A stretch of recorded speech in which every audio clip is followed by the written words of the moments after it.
You're welcome to today's edition of Storytime with Uncle Njomo. Today's edition will feature people who are of essential services in the society, but they are always resented by the public. We are talking about people who provide essential services, but then they are always resented by the public. I've been going around several times, and I look at quite a good number of persons who provide essential services. But even though they provide these essential services, people resent them. I'll give you a few. Look at garbage disposal workers. They have these garbage disposal trucks. They go into the quarters and they cart away garbage from these quarters. But when they go to the quarters, they have to horn and horn. And sometimes the horns are so blaring that people get fed up and they start shouting at them. They are protecting your environment.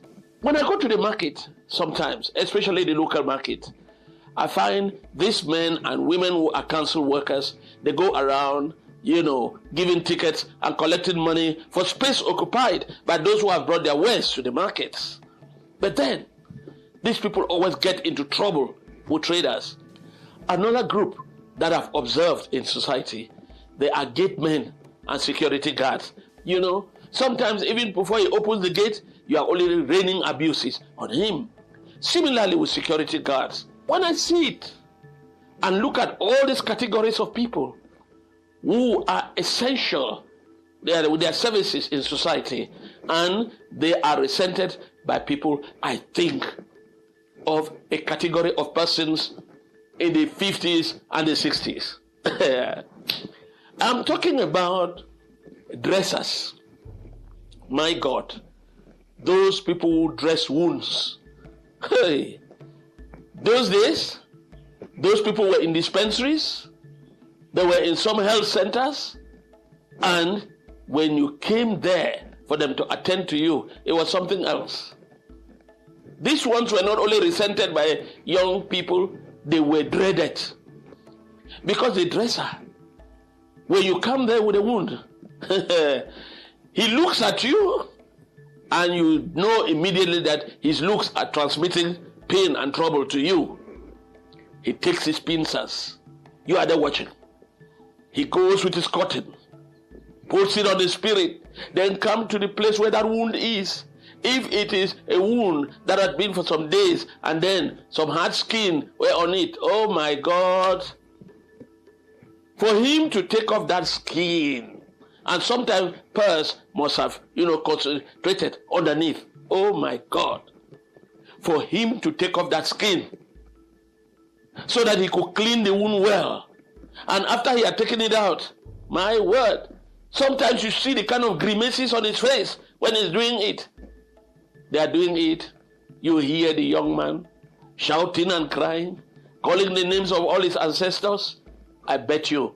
And then when he has to do that and continuously clean to be sure that he has taken away all the pus, and then he comes on with iodine.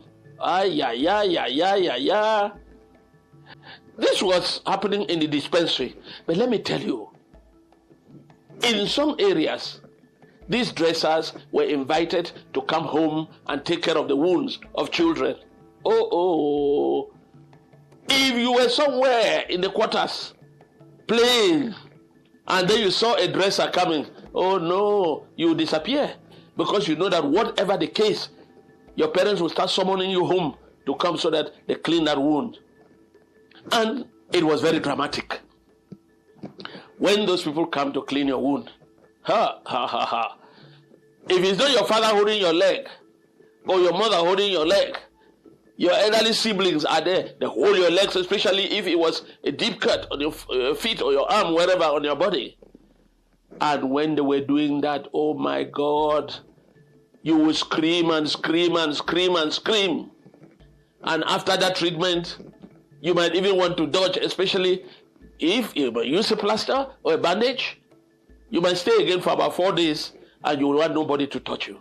There was a trick, usually, when young people, especially we went out to play football and then we got some small wounds. You will not tell your parents. You will not. You will not. But again, at the age of 4 or 5, some of us even, our mothers were those bathing us. They'll put the bucket out there and call for you to come. Your mother is bathing, touching your body, and your mother starts realizing that you don't want her hand to get to one part of your body. The woman just knows that there is a wound there. And when she is moving and going to that direction, when she's going and she discovers it, mommy, mommy, mommy, mommy, oh, mommy, mommy, mommy, oh, mommy, mommy, mommy, oh. That was a scenario. And you knew that if your parents had discovered you had a wound on you, they will call a dresser to come home and work on it. But then, was the dresser doing a wrong thing? The dresser was there just to ensure that that wound was properly cleaned, that that wound was protected from further infection. But then, we could not understand.